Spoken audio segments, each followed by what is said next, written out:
Solapur Tuljapur Dharashiv railway की 3,295 करोड़ रुपए की संशोधित योजना को मंजूरी दे दी गई है।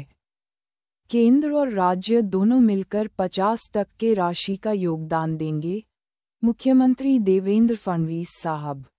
आज सोलापुर तुळजापूर धाराशिव ही जी आपली रेल्वे मार्ग आहे याच्या सुधारित आराखड्याला मान्यता देण्यात आलेली आहे। जवळपास 3,295 कोटीच्या आराखड्याला मान्यता दिली आहे। 50% पैसे यातले राज्य सरकार देणार आहे, 50% केंद्र सरकार देणार आहे। यामुळे मोठ्या प्रमाणात या ठिकाणी धाराशिव जिल्ह्याला तर फायदा होणारच आहे, पण आपल्याला माहिती आहे की जे काही धार्मिक पर्यटन आहे, रिलीजियस टुरिझम आहे, कारण तुळजापूर आणि पंढरपूर हे दोन्ही आपल्याकरता अत्यंत महत्त्वाचे सेंटर्स आहेत आणि त्या दृष्टीने सोलापूर जिल्हाच एकूण अशा प्रकारे जोडला गेल्यामुळे त्याचा फायदा होणार आहे। यालाही आज मान्यता दिली आहे।